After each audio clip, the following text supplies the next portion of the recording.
Hey, everybody, welcome to a very special Vassals of King's Grave episode. My name is Bina 007, and I will be your host today. But I'm so pleased to welcome Duncan, another VOK curator, to talk about, and I cannot believe this is so cool, his new book. Hey, Duncan. Hey, Bina. Thanks for having me. My name's Duncan Hubba. I'll say my surname for once because it's on the book. And I also go by Valkyrist on the internet. I am an academic at the University of Queensland and a big fan of horror films. I've been researching horror, film theory, and its connection to psychology for a few years now. And I have finally published my first book, so I'm very excited to talk about it. Do you want to tell everyone, first of all, how to spell your surname in case they're looking at Amazon or another bookseller to try and find it? And also, what is the actual name of the book? The name of the book is POV Horror. And then the subtitle is The Trauma Aesthetic of the Found Footage Subgenre. And for those of you Um, trying to find the book, the surname is. the surname is Hubber, Hubber, pronounced Hubber, not Huber, as all of my teachers pronounced it throughout school. It does make you sound kind of cool and edgy in German, though. Like, yes, I'm an aesthete from Central Europe. Oh, yeah. In So how reality, did I'm you get? just full of Irish blood. So tell me, how did you get into horror? Were you sneakily watching horror movies too young as a kid, or I know that you studied film, but how did you get into horror specifically? It's a good question. I don't really know. I think I was always morbidly fascinated with it more than actually watching that many horror films as a kid. One thing I remember some of my earliest interactions with video stores were I was fascinated by the rating system. So the Australian rating system has like a letter on the front cover, and then it'll describe what's in the film. And it'll have, G for general exhibition, PG for parental guidance, and then it starts to go up to M, mature audiences, and then R for restricted, and the restricted DVDs or videos, VHS tapes, when I was a kid, were at the far end of the store, and I was never allowed to go to that. And that sense of being forbidden, I would sneak over there and be like mortified at or really creeped out by some of the covers, and reading the little descriptions on the ratings really fascinated me for some reason. So I've always been attracted to that. I loved the Goosebumps books as a kid. So yeah, I think there was definitely a germ of interest in horror films. And I watched horror films like many other types of films as I developed a love of cinema as a teenager. But I think I've just always been interested in creepy things, the sort of darker elements of human psychology, the way that horror stories give an insight into like collective fears of society. I think it's stories, the stories it Mm. tells, the monsters it fears, the fairy tales it repeats that can give you an insight into what that society is, and why particular horror films are scary at particular or popular at particular points in history. I think reveals a lot or reflects a lot about the audiences that watch them. There's something in the air. I think one critic described horror films as a kind of social barometer. So I think I enjoy it on a purely kind of visceral level of being confronted or testing my mettle against something off kilter or disturbing or taboo. I think we all are morbidly attracted to that in some sense, getting in touch with the forbidden, the out of the ordinary. But then from a purely sort of conceptual level, I think horror films are really fascinating because I think one quote that always stuck with me was that horror films are never middle brow. They either like Yes. they're either disgusting and gross and go for the lowest common denominator and exploit, or they're trying to look at something, they're trying to push the boundaries and transcend the everyday. They never go for the middle. They're always pushing the envelope, and I think that I respect that and enjoy it. I agree. I think that's something that I've been exploring in the Agatha Christie reread. The idea that mass market pop cultural art, so that could be murder mystery novels that sell by the million, or these mega blockbuster horror films that become cultural moments like the Blair Witch Project. They do Hmm. tell us something about society at that moment, and you can enjoy them on their own terms. And I think with horror in particular, but also murder mystery, I think there is something cathartic about seeing things that are beyond normal, appropriate behavior that probably is healthy for society to express in that way or to Mm. feel in that way rather than in real life. but also that, Yep. as you say, horror has changed by decade, right? And Mhm. what we find scary and frightening and need to sort of explore through our art, even if it is mass market art, does absolutely reflect what's going on in society at that moment. So I think it's a really interesting one. So talk to me a little bit about how you got into the POV or found footage. I think some of us laymen will know it as horror. And is this a sort of a type of horror that you witnessed at the time? How old would you have been? Was it very visceral, or is this something that you came to through the academic route as you kind of started reading into the subject more and exploring it more? Yeah, well, I was always kind of aware of these types of films. I remember hearing a lot about Blair Witch Project when I was a kid, and my friends had various opinions of the film. Some were convinced it was real and it was scary, and it was somehow been released to the public, even though it shouldn't. It should be in a police evidence locker somewhere. And then some were like, too cool for school, it's fake, or it's stupid, or it's not scary. But whatever people thought about it, everyone was talking about it. But I didn't see it until a few years after that release on DVD or something. But when I did see it, I was terrified. I thought it was one of the most frightening films I'd ever seen, and not even necessarily because of the supernatural implications of being hunted by this witch, but just purely on the level of three people getting lost in the woods and basically just becoming more and more hopeless and turning on each other. Just that sense of things getting out of hand, not being equipped to handle this, and then starting to see these dark shadows or these frightening images in the woods. That, I don't know, it was incredibly well created and performed. It was like nothing I'd ever seen. And one of the few films that even today when I watch, I'm genuinely on the edge of my seat. My heart is pounding. Very few Yeah, other I mean, horror films can do that for I me. remember seeing it when I was, because I'm substantially older than you, so it was when I was an undergraduate at university, and it was so Hmm. hyped, it was so buzzed about. So I went to see it with a bunch of friends. I was absolutely Hmm. scared out of my wits. I still viscerally remember the walk home, sort of Mm. misty university, 11 p.m., and it just felt, oh my God, we're just these idiots who are now going to get sort of abducted or something. Um, but the whole And I concept was of it, also. like, is it real or is it fake? And we all knew in our Mhm. heads that it, like, rationally, that this was marketing. But Yeah. somehow it felt like, but this probably could or did, in some kind of like visceral, primeval part of our being, we felt this had Mm. happened, Yeah, which it, is so it, it felt ridiculous. yeah, like logically it couldn't possibly be real, but on a emotional level, the way it was presented just felt so un-Hollywood, unpolished. The messiness really added to that sense of realism.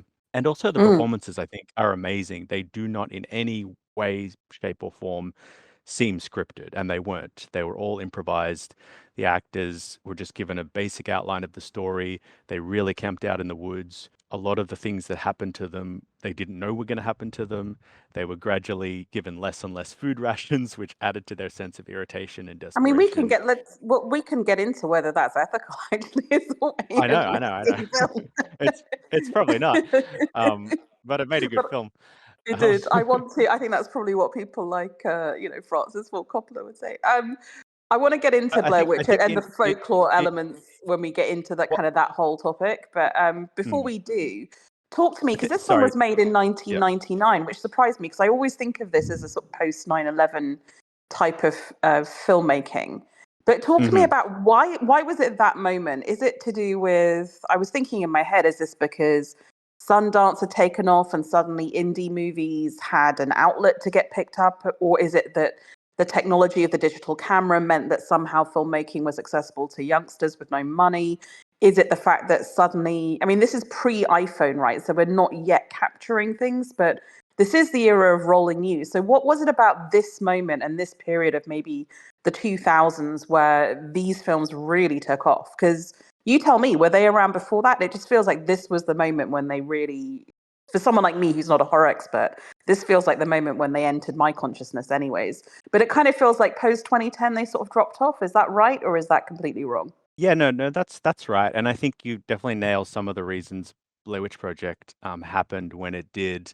There was the independence film kind of revolution of the early 90s, and I think it was riding those winds of change in terms of filmmakers just getting to financing their own projects independently and creating what they wanted, really different, sort of bold, experimental stuff. I think it was also taking advantage of the fact that recording technology was far more widely accessible. So that allowed them to make these kinds of things, and they kind of use that to their advantage to give it that edge of realism. And it also reflected the fact that a lot of the viewers would have had access to a lot of these technologies. So it felt familiar to them. They'd seen it in home videos, vacation footage, and then maybe their own films that they were creating. So the idea of sort of middle class kids making movies in the park and then seeing a home movie or an amateur film Mm, um, run like off the shaky rails, cam. I think was quite novel. But I also I think feel the this other is big factor. it's really the era of the camcorder, isn't it? It's pre-iPhone, but it's very much like you could have your dad's camcorder and go to the park and shoot a film, I feel.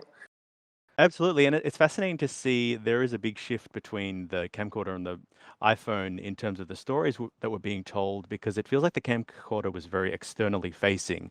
And you see this with a lot of early found footage films. They're about going somewhere and exploring and investigating some forbidden element of folklore or national history, or places that just we don't know that much about. Whereas the iPhone or the smartphone tends to be more inward looking.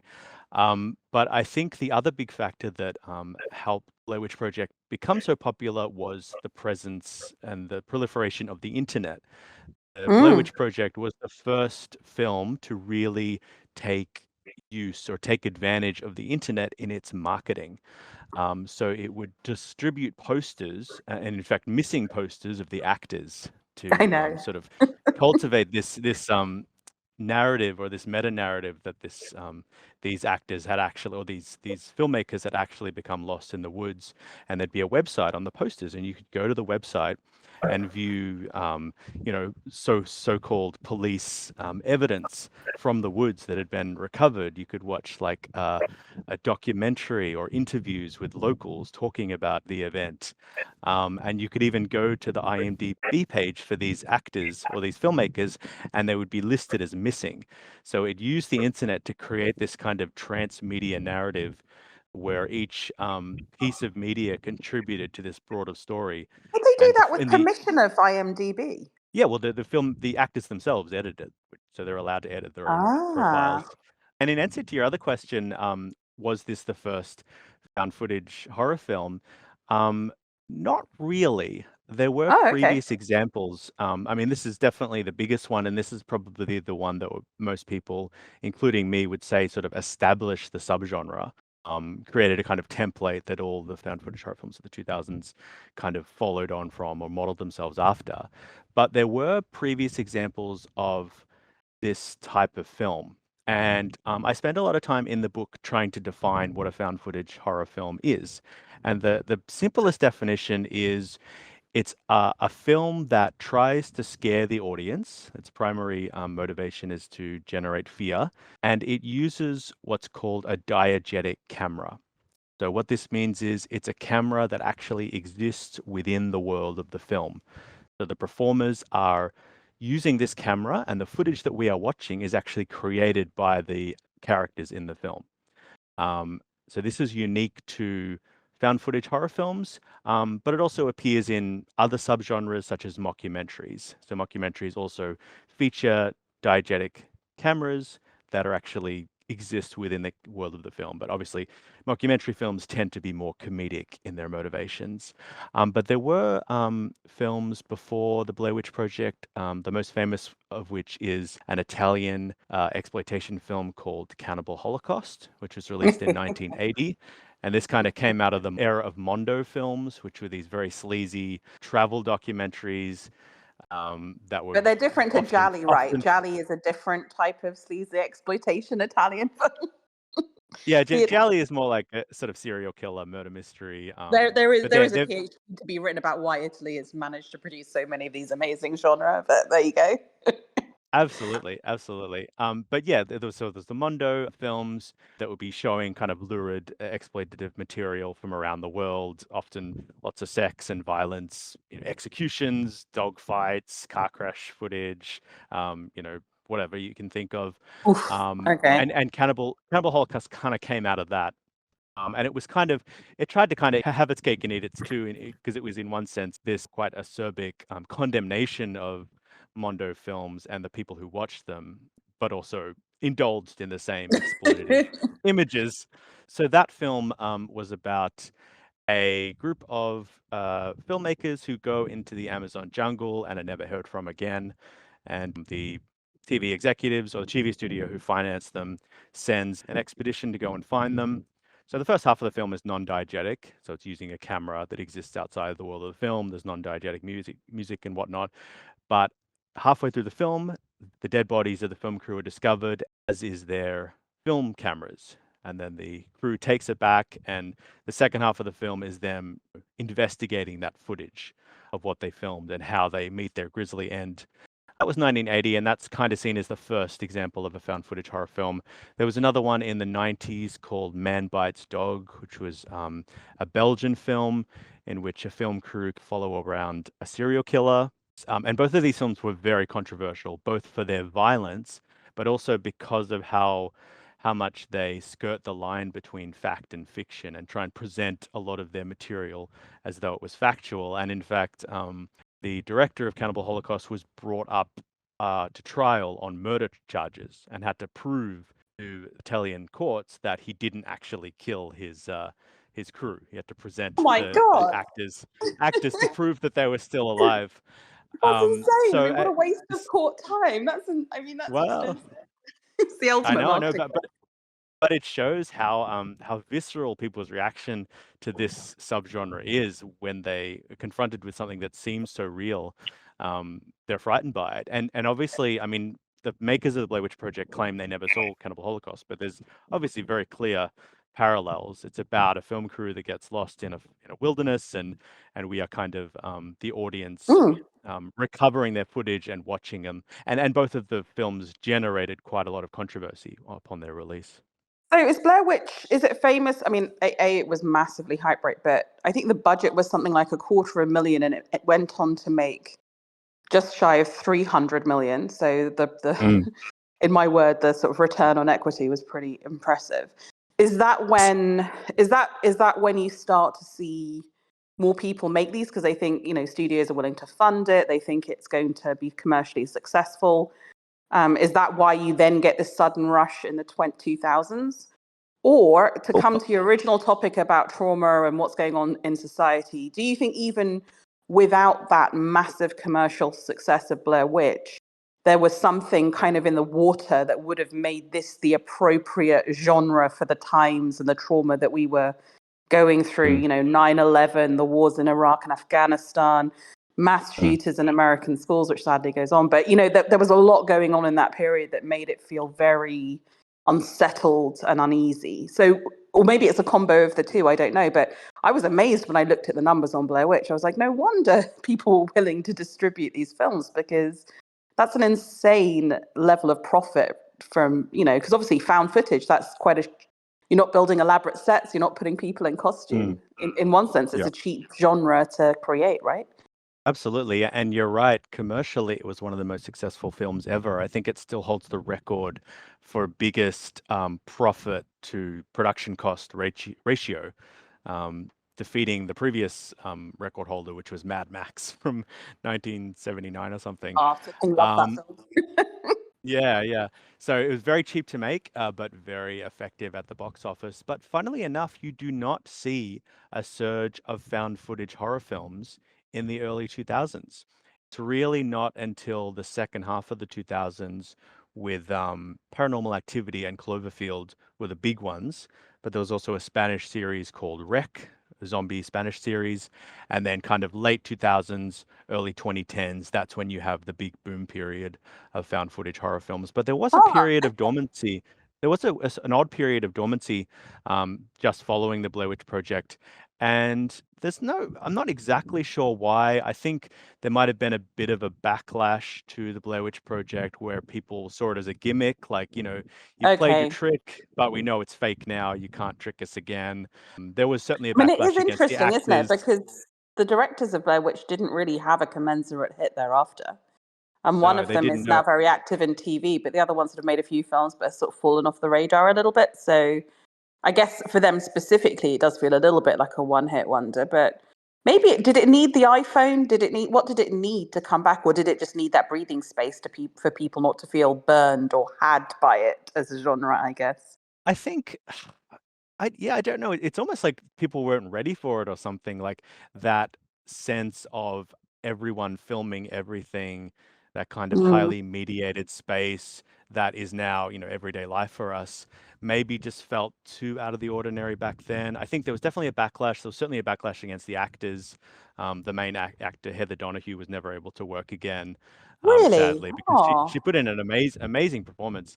But yeah, there was just a sense of like people felt, even though it was obviously very effective, people felt maybe betrayed or tricked by it. So that might explain it. There were films in the 2000s, and I look at a few of them in my book, but they were very small films. Zero Day was 2003, I believe. That was about a school shooting, which was a very, very well made film. And then, yeah, rec films kind of came out from the second half of the 2000s. okay. So Um, maybe before we yeah. get into sort of Cloverfield and some of the others, in your book, you have chapters on the sort of different subgenres within the subgenre. And Blair Yep. Witch. Let's talk a little bit about Blair Witch and the other films in that sort of ilk, and how Hmm. maybe they link into sort of folk. Because as you say, having the name witch in the title immediately makes Mm, you think of Salem witch trials. But there was something very visceral about watching that film and just seeing the naughty boy, children standing facing the wall in mm, like in the naughty corner. There's something mm. so kind of like elemental about that. So do you want to talk about just the kind of the into the woods sort of remote found footage horror as you define it, and what Yeah, sure. makes that so compelling? Because to me, I never thought, I think the way you sort of characterize the different types of found footage films in your book is really clever. So I want to just spend and really, really helped me organize my thoughts when I sort of thought about it. So yeah, let's just get into that a little bit. So start off with your remote FF horror and what that Yeah. comprises. Yeah, thanks, Bina. So yeah, there are many, many found footage horror films. There is a comprehensive database called the Found Footage Critic, which catalogs over 800 found footage horror films. So, Wow. they're easy to make, so people make a lot of them. But in my initial surveys of the films, I basically was able to divide them into four categories. And the first one is remote found footage horror films. So these are films like the Blair Witch Project, other films like The Last Broadcast, Willow Creek, where characters are going somewhere remote to a kind of a foreign site, often the woods, but not always. There's grave encounters where some people go into an abandoned mental hospital. And I guess the conceptual lens that I use to analyze found footage horror films is trauma theory. I saw in the premise of all found footage horror films this idea of recovering something that had been lost. And I kind of thought that that resonated a lot with the way that we understand traumatic experiences and the fact that, an individual or a group of people or even a nation might have this shocking or scary or destructive event happening. And then there's a period of latency, and then it kind of comes back or it manifests or is resurrected in various ways through memory, through action, through art, often. And maybe that's a So, necessary coping mechanism, isn't it? Like you've got to have a decade yeah, where you've got to soldier on. yeah, I always think of that absolutely. in the context of films to do with the Holocaust and Yep. how, I mean, you have that immediate, so things like Night and Day that are immediate, sort of at the time when the camps are being discovered, and then really nothing. And even when Mm, Claude Lanzmann is trying to release his epic Shoah documentary, there's a lot of resistance because people don't want to know. And I'm talking about people mm, in Europe who were maybe part of the countries where these events took place, that kind of in order to move on, they very deliberately suppressed it. But even amongst the Jewish community and sort of in Israel, not wanting to be defined by or seeing as imprisoned by what happened in the Holocaust. And somehow then you get a flood of films, like you have Shoah, you get sort of things like Sophie's Choice, and then almost like at the moment, like now you get lots and lots of them. But it took decades, right? And I think there is something about, if you look at the Civil War, I mean, of course, post Civil War in America, you didn't have film, but the treatment of it in novels and then ultimately in films like Fascination, it takes a while, and often a very long while, for people to come to terms. But talk to me about the woods specifically, because I find that fascinating, and this idea that, David Lynch is probably the most horror I get to because I'm a wuss. And in Twin Peaks, there's something very specific that if you go into the woods, if you go into the forest, there's something elemental. There's something in the wood, literally. There's a log lady who carries wood. And that this is a place of myth and old knowledge and pre-knowledge, and people who've been othered, like witches or First Nations, have real wisdom that is useful and elemental in these places. So speak to the folklore of the woods. Absolutely. So the three films I'm looking at in this category of remote found footage all take place in American forests. And I was fascinated by this idea that the characters are kind of investigating these kind of legendary monsters. In Blair Witch Project, they're investigating the Blair Witch, which I think resonates a lot with a lot of the stories of witches that proliferated during the settlement or the colonization of North America. Most famously, in the case of the Salem witch trials, the religious hysteria that exploded around those communities. I look at The Last Broadcast, which is about the Jersey Devil. So I look at also in relation to the American colonies and a lot of the frightening associations that settlers, the Pilgrims and the Puritans associated with the forest. And then also the third film I look at in this category is Willow Creek, which focuses on Bigfoot and all of the folklore surrounding that monster.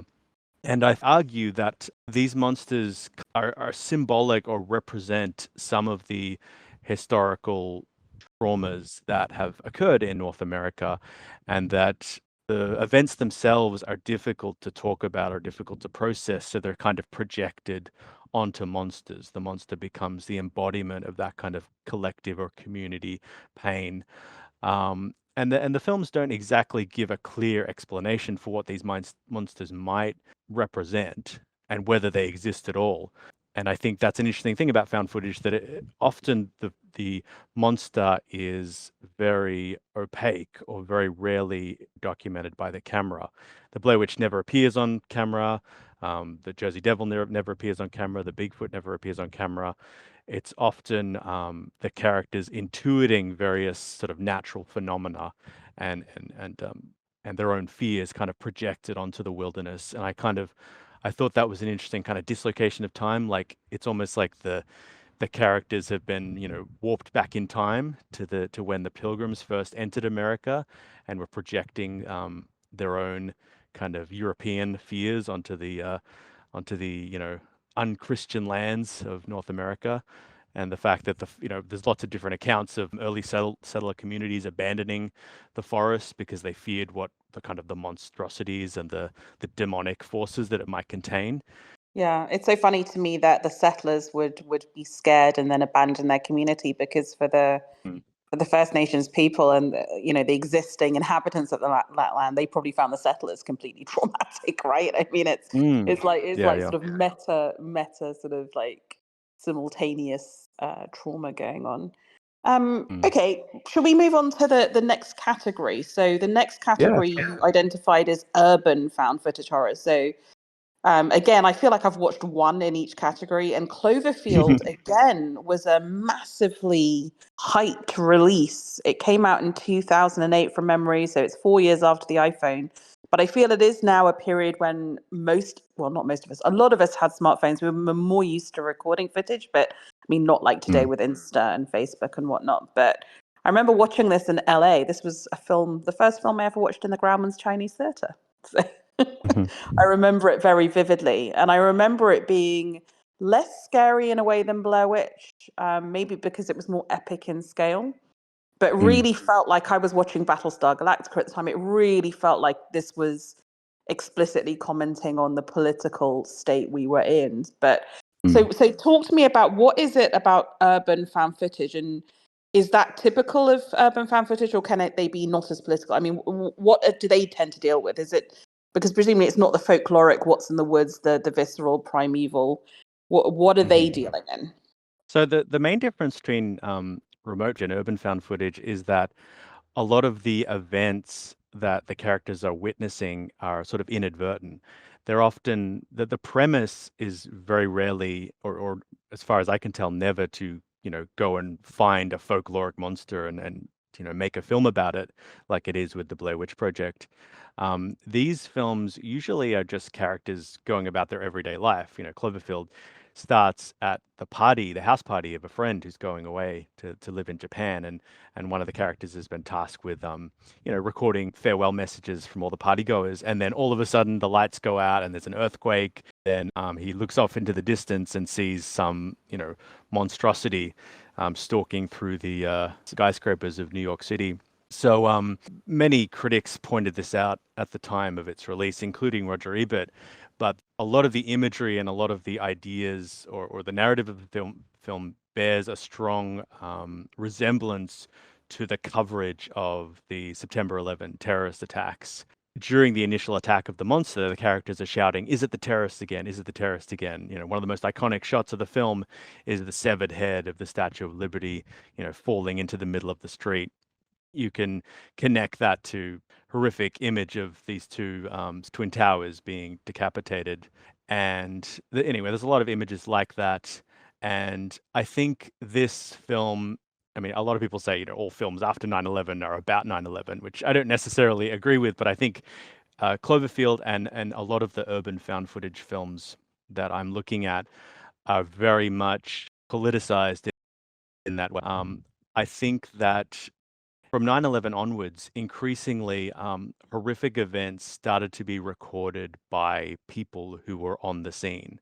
A lot of the initial footage of 9/11 was recorded by everyday people just walking around New York doing Absolutely. something else and Absolutely. then Yeah. capturing this horrific footage. So a lot of what I look at in this chapter is, unlike the previous chapter or unlike the previous category, which are looking at these kind of deep historical traumas that are still kind of like haunting contemporary society. These are very much contemporary traumatic events. Yeah. It's the 9/11, the open war on wounds. terror, Yeah. natural disasters, all of the, things that we face as a result of our kind of globalized society. But the other thing I look at a lot in relation to these films is the kind of global transmission of trauma. Unlike previous decades, we now live in this highly networked society where images and ideas can transport between us in the blink of an eye. Like I remember waking up on 9/11 to watch Dragon Ball Z and being confronted by these images of death and destruction that I had no context for, no understanding of as a 11-year-old, having no sort of protection from. They just beamed directly into my living room and straight into my eyeballs. And it's gotten much, much more saturated since that point. We scroll through our news feeds and we are bombarded daily, hourly, every minute with images of trauma and destruction. And there's no escape. Like it's part of our network society. So, Yeah, and I like the think it other might films be that I look hard at, for people. I mean, I'm sure we have listeners who are younger, right? But I think it may be hard for them to understand, like if you didn't live through 9/11 and that period thereafter, just how saturated that coverage was as you went Mm, into the wars in Iraq and Afghanistan, because it was the era of rolling news and it was very hard to get away from it. And as you say, a lot of that footage, even of the wars, was iPhone footage, and it was well, in some cases in Afghanistan, camcorder footage, but it really was very immediate, very all enveloping. And mm, I remember the publicity for Cloverfield at the time and thinking that it's ballsy to shoot that in New York as opposed to San Francisco or LA. I think they were mm, very deliberate. I mean, J.J. Abrams as producer as well as Matt Reeves as director were very deliberately playing into that. But I did. I mean, I watched it and I didn't find it horrifying in the way that Blair Witch was horrifying, but I did find it. I don't know if there's a word for like politically horrifying. I found it very close to the mm. bone. And I remember Yeah. speaking to a good friend of mine from uni who was in New York on the day of 9/11 as a New Yorker, and he said he found it a lot to take because it was so close to the bone. But in a way, I do admire and think it's valuable for art to do that. And I think this period, whether it was TV, and I think you can talk about shows like Buffy and Battlestar Galactica in that context as well. I think for our cohort, we needed that. We really needed a way to work out our feelings about what was going on. But as you say, very different Mm. because it's contemporary, not worked through trauma. Do The, you feel that the these films in general were more professionally backed and made? And I mean, this is a step change, right? It's like J.J. Abrams producing. It's Matt Reeves who went to film school. It has gone on to be incredibly successful, right? I mean, this film stars people like Lizzie Kaplan, people who've had careers. Matt Reeves did the Planet of the Apes films. He's just done the new Batman film. I mean, it feels like a step change in not professionalism, because I don't want to be pejorative to Blair Witch, but commercialization or success. I don't know. Mhm. Is Um, or are there is it a yeah, mixed bag in this category? I think so. I mean, I think it's probably one of the few found footage horror films that is professionally produced. I mean, Paranormal Activity came out the following year, and that is very much in the sort of amateurish Blair Witch mold. Okay, so maybe this is Um, more an exception than the rule. I think it is. Yeah, I think it's an exception. There are other examples of big, or mid-budget found footage horror films, but I think this is probably the biggest one or the most spectacular one. Um, but the other trend, I guess, in urban found footage films is zombies. Yeah. The 2000s is the resurgence of the zombie, the return of the zombie, and the introduction of the rage virus zombie from 28 Days Later. But found footage horror was very much on the front foot of this as well, with films like Wreck, which is about a zombie outbreak in a Spanish apartment, which was hugely successful and kind of led the zombie charge. In Spanish-speaking and European markets, and several other films I look at document the return of the zombie. So I kind of connected a lot of that kind of the vicarious spread of trauma to this notion, and the kind of the trauma as a kind of infection on the network society, as represented or embodied in the zombie, the rage virus zombie, Mm. spewing horror and hatred and kind of fear throughout a highly condensed population. And when, because like Walking Dead, I'm trying to sort of link the films to the TV culture. So Walking Dead started when that was 2010, right? So kind Hmm. of Yeah, yeah, simultaneous with this. So yeah, yeah, geez, yeah, the zombie was real in those days. How do yeah. you feel they hold up? Like when you watch these films like Wreck and Cloverfield, do you think they are still as viscerally scary? Like, because you said, Blair Witch is still a film that you find very, very scary. Or do you think because we've Uh, moved away from that like I guess the point I'm trying to make is when you speak to a primeval ancient horror, maybe those will hold up more than something that speaks to an in the moment contemporary trauma? I mean, I don't think my opinions of the film have changed that much. Blair Witch is still one of my favorite horror films. Cloverfield, I always took it as more of an action film than with Yeah. strong horror Or a elements. The same with disaster Wreck, movie, like a watching War of disaster the movie, Worlds or yeah. something. Yeah. Paranormal Activity is certainly very creepy, I think. I don't put it as high as Blair Witch Project, but very creepy. Wreck is a fantastic film. Definitely some Mhm. scary, gross moments. Yeah, I agree. Okay, so let's maybe move to your third category of found footage horror, which you say in your chapter is titled Always Watching, which I find supremely creepy, and it's domestic found footage. So, Yeah. why don't you tell us a little bit about what this subgenre is all about, and then speak to Paranormal Activity, which again, that's like the one big film in this genre that I've watched. But what makes that genre, or what defines it? Yeah, so these are the found footage horror films that are set in houses or domestic settings. The Paranormal Activity franchise is the most obvious one, but there are lots and lots of examples. And these tend to be more about ghosts and demons and kind of haunting auras. And I thought these were really interesting in the way that they reflected a type of psychological trauma called complex trauma, repetitive trauma. So this contrasts with the big event that traumatizes someone, the individual event that shocks or dissociates cognition and creates this kind of unstable gap in a person. Whereas complex trauma is often a kind of repetitive event that you might find in a kind of domestic abuse situation or captivity. Often people in captivity experience complex trauma. So I looked at these films from that point of view.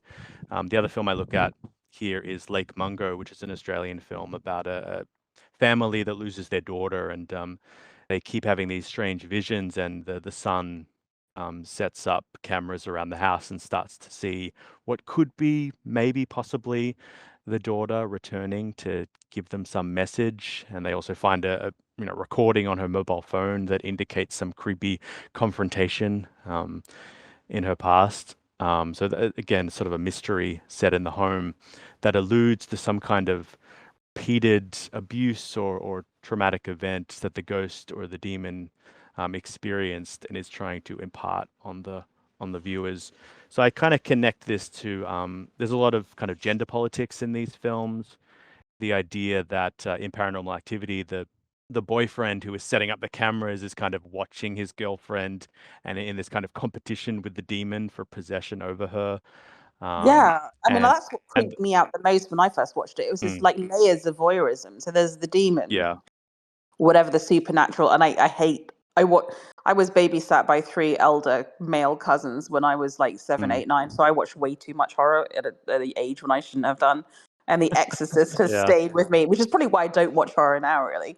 But this Fair enough. idea Yeah. of the boy, like that was to me as creepy. Like, what is going on in this relationship, and also Mm, what's going on in the house? Like, neither is healthy or boundaried. This poor girl. mm. But yeah, so Yeah, and a lot of people with complex trauma describe themselves as feeling haunted or feeling like they're possessed by a ghost or not feeling human at all. So I think that feeling very much plays out in the characters. The experience of watching the footage the morning after and seeing what you did while you were asleep or what was happening to you while you're asleep, I think is very confronting to people that you think you're in full control of your body or full control of your home. The home is not the forest. The home is not the city. The home is meant to be your space, your private sanctuary. So this idea that that space could be invaded or that you don't fully understand who you are, I think is very confronting, that there's something else acting upon you or possessing you, the way that a traumatic memory or a traumatic event can split your sense of cognition is very confronting. yeah, I completely agree. I mean, I find some of these, maybe that's just me, some of the creepiest types of film. It's interesting that, like Oren Peli, I mean, the director of Paranormal Activity, this is a film that is part of the Blumhouse Productions family, right? One of the most successful sort of horror production companies. And it has spawned, I didn't realize, they are still making Paranormal Activity films. 20 odd Yeah, years later, there's video games. I mean, this has become I had no idea this became such a franchise.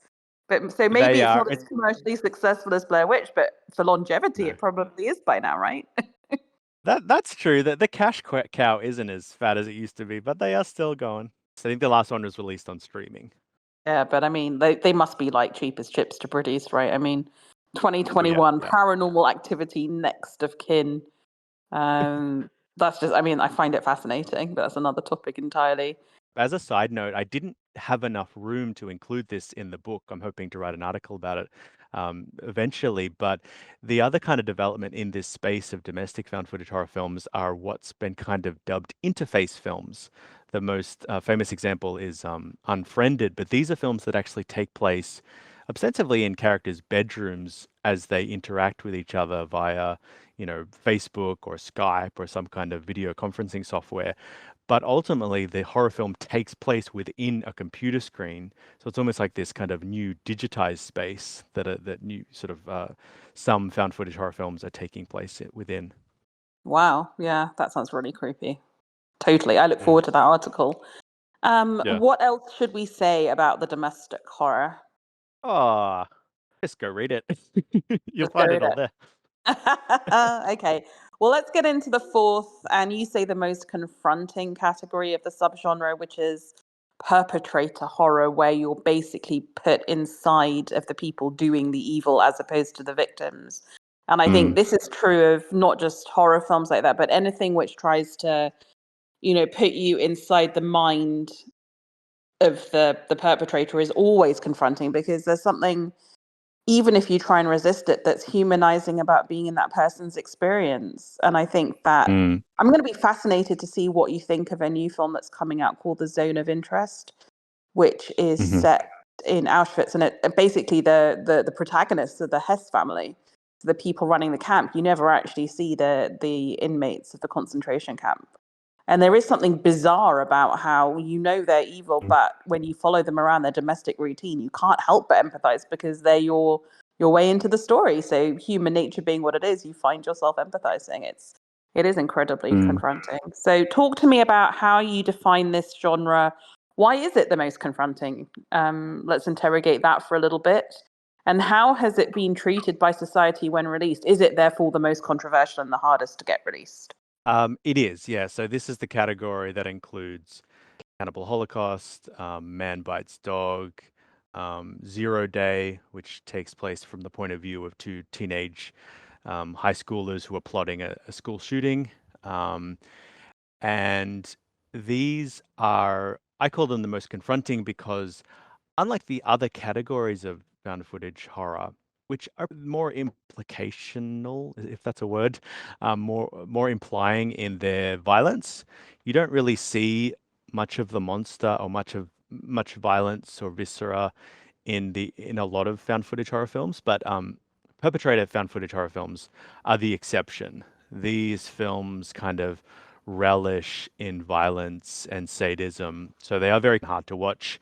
They're very well made as well. Like Man Bites Dog was highly acclaimed when it was released. So that film takes place from the point of view of a serial killer or a group of filmmakers following a serial killer on his day-to-day life.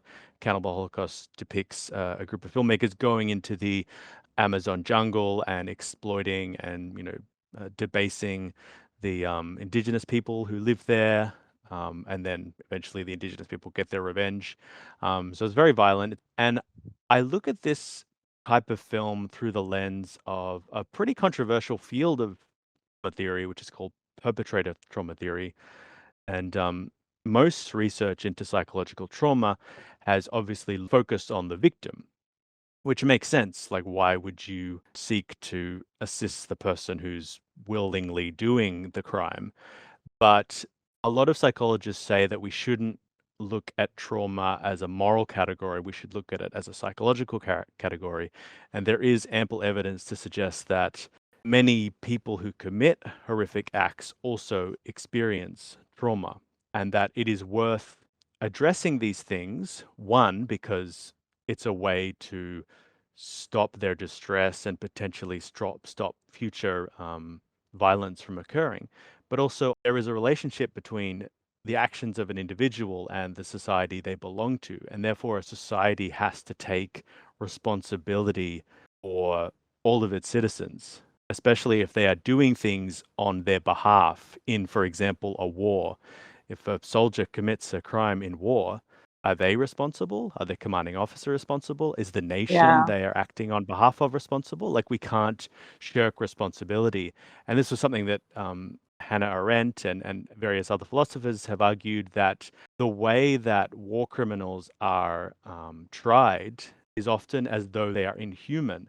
They're put in glass cases, they're called Mm-hmm. monsters, and this has the unfortunate effect, and it's not to suggest that their actions aren't monstrous and they shouldn't be punished to the fullest extent of the law, but her argument, or the argument of various trauma theories, is that we shouldn't deny social responsibility.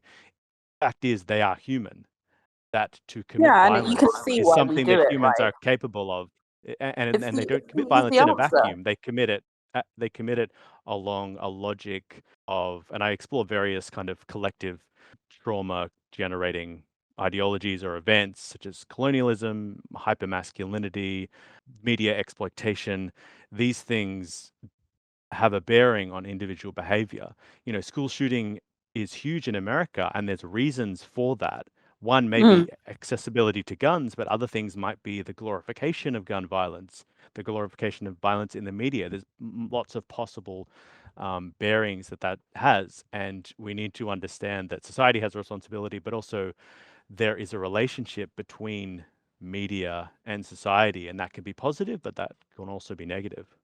Yeah, I think there's so much to unpack in what you said, and it's I Mm. find this almost the most fascinating as well as confronting of topics, because as you say, it Mm. speaks to, again, human nature is to sort of isolate things easily as a monster or evil, put it literally in a cage. Because then once you've locked Yeah. it up or executed it, it's gone, right? And you don't have to confront the fact that it might just be very deeply embedded. And again, Mm. this is not to apologize for people who commit those acts, and of course they should be punished, but No. that's not enough. That's not enough. We have to look at the environmental concerns, I guess, and also, therefore, the latent tendency towards violence and evil acts within us as well. And that's much, much harder and much more complex. And I find it fascinating in school shootings. I find it really interesting that if you look at Zero Day, right, that came out 2003. Columbine only happened in 1999. But in Mm. 2003, you had this film, which was controversial, did play a couple festivals, but you also had the Gus Van Sant film Elephant that basically Mm. did exactly the same thing, but Elephant focused on one of the victims of the shooting. But again, it was just roaming the corridors of the school, the tension builds, you're waiting for things to happen. And I find it Yeah. fascinating from a cinema perspective, the way that film was lauded and was feted and given awards and given big releases versus Zero Day, and that's seen as somehow beyond the pale. And that speaks to your idea, right, that there are victims and they must be understood, but woe betide you if you try and understand the perpetrators. And I think, Mm. there's almost a comparative essay to be written on those two in terms of how they were marketed and how they were seen. The other thing that's And there. interesting about things like Columbine is that it's kids who were doing the perpetrating, right? So that Mm. adds another layer of, they're both the aggressor and the victim, which makes it very Mm. tricky, I think, maybe to deal with.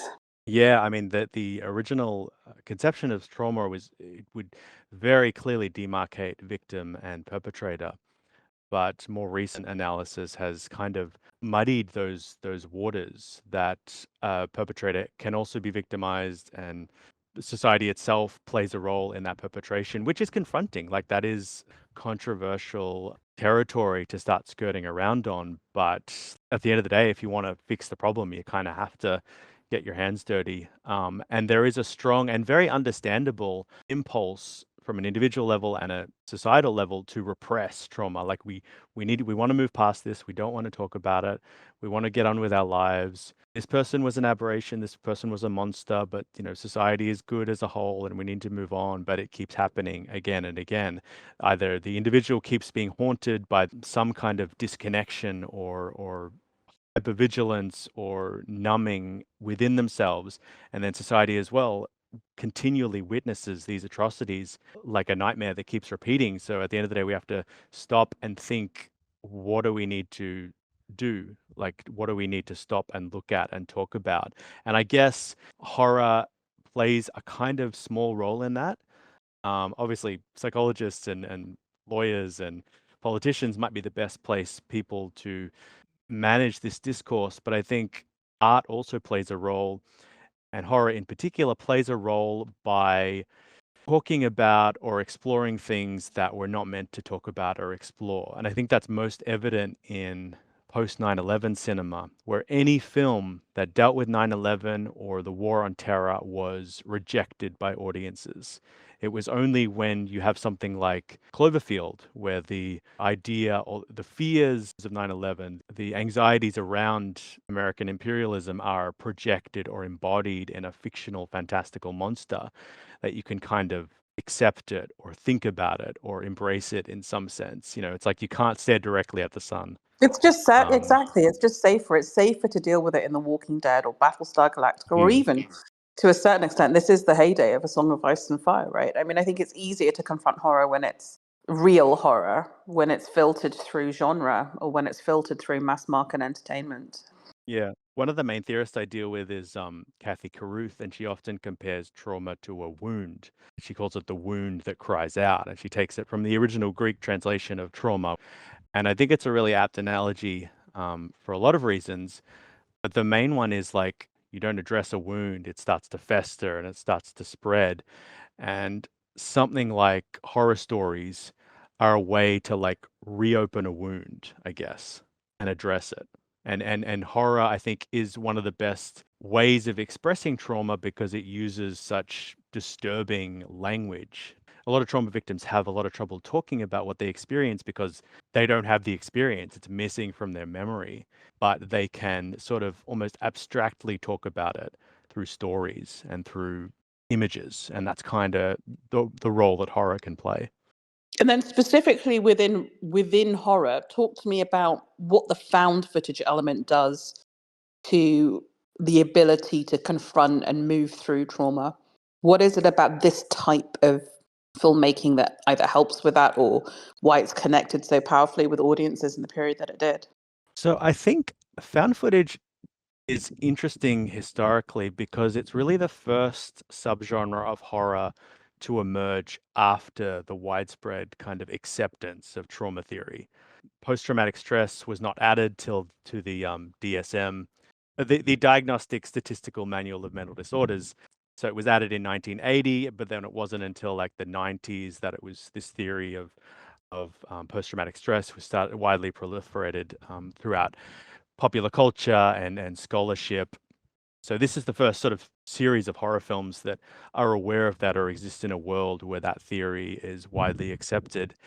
And I think I mentioned before, I think that's evident in its premise, this idea that a horrible event occurred in the past, it was captured on footage, and the characters in the film, or even just us, the audience, are kind of symbolically recovering that memory and looking at it, what it contained. I talked a lot about the different themes that the films deal with, and I argue that they all are kind of unified by this idea of dealing with trauma, whether it's historical trauma, contemporary or vicarious trauma, domestic trauma, perpetrator trauma. But I think the most important thing is the aesthetic.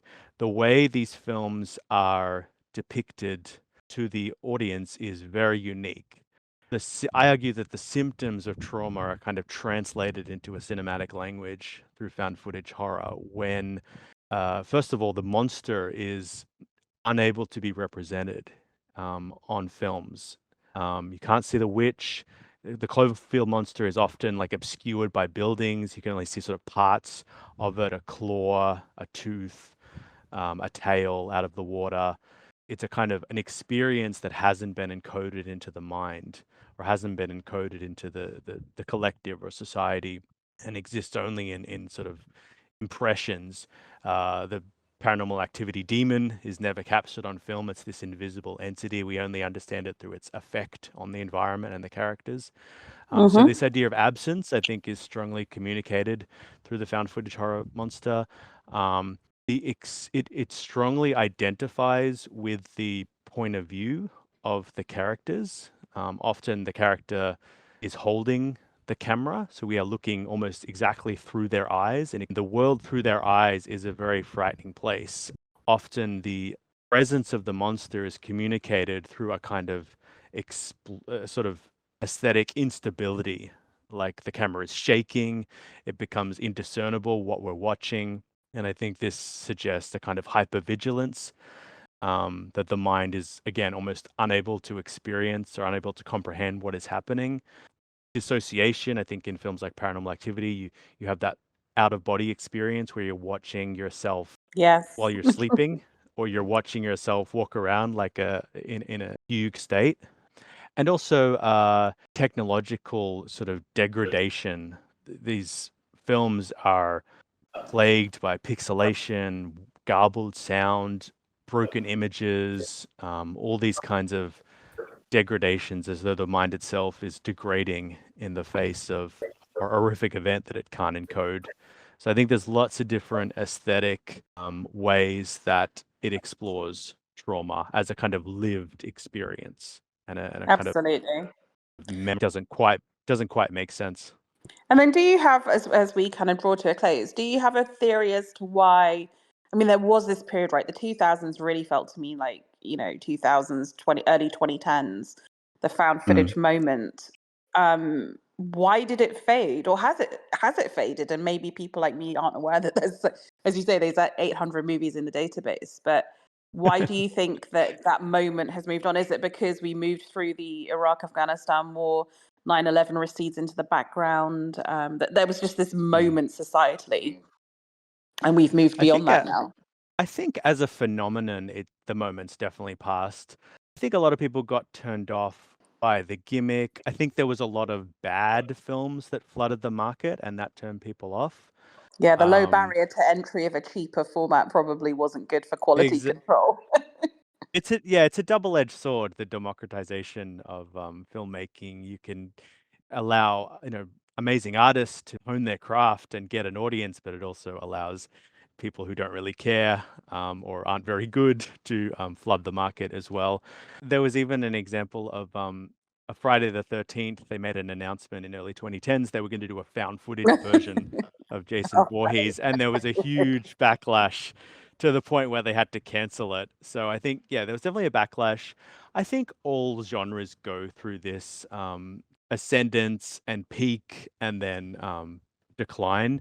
I look a lot at previous horror genres in the book, and you see all genres go through this kind of experimental phase where they sort of come into being, this popular phase where everyone loves them. Then they often go through like a period of decline or satire where people are making fun of it. You see this with the slasher film Scream coming out to make fun of all of the cheesy slasher films in the 80s. And then often a subgenre will kind of split apart into hybrid genres right. or even more subordinate genres.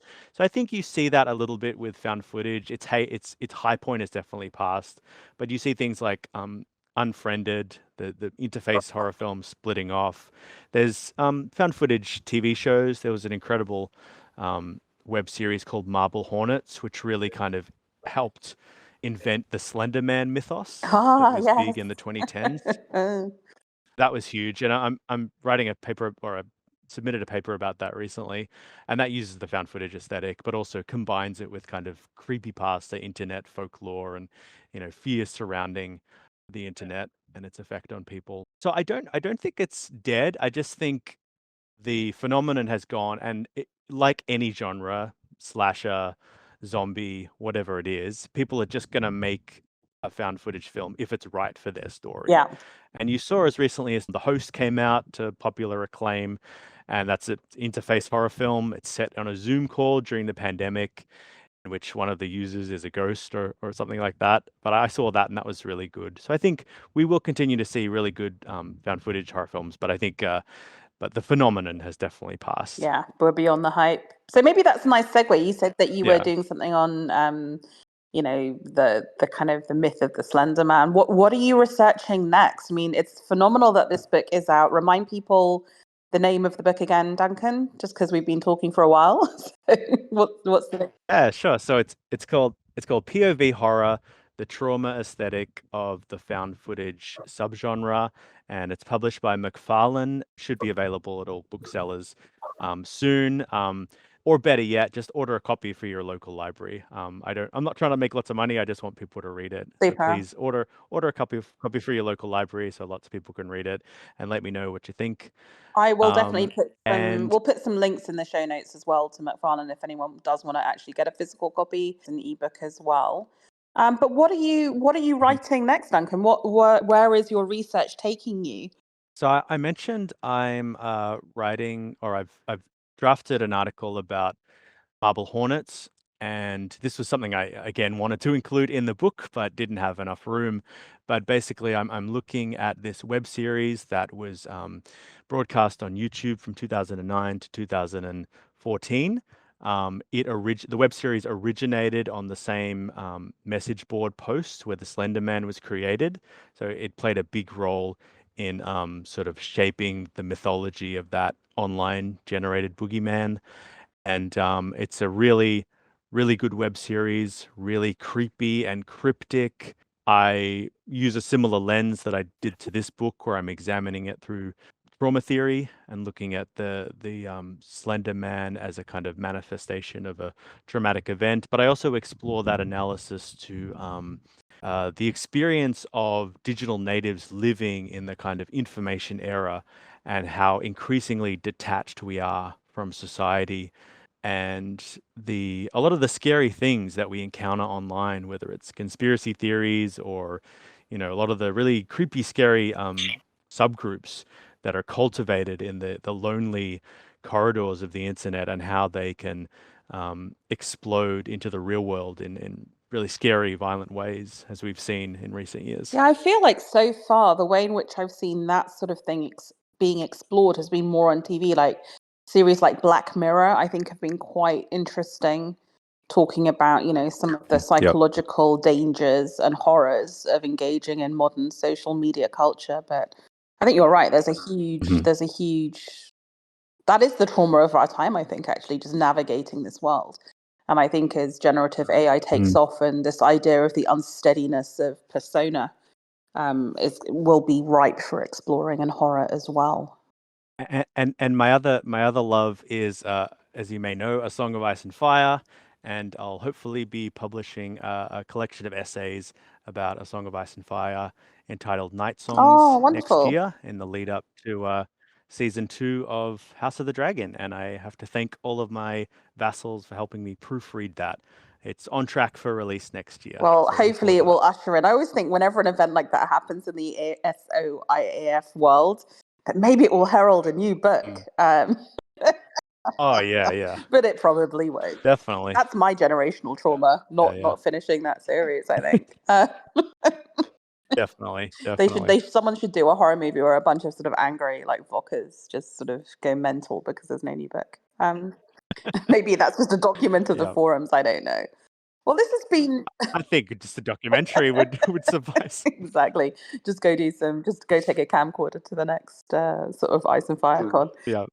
This has been Oh such a yeah. pleasure, Duncan. I think it's fair to say that a lot of us in the VOC community know that you're an academic and that you're working on sort of cinema criticism and film theory, but it's been really fun to sort of really explore with you what you've been working on for the past few years and your really compelling ideas about how we should, how a lens through which we can look at what was a phenomenon, a really phenomenal period of horror filmmaking and that I think a lot of us can remember Mm. very, very clearly and viscerally even now. So this has been an absolute treat. I hope the book does incredibly well.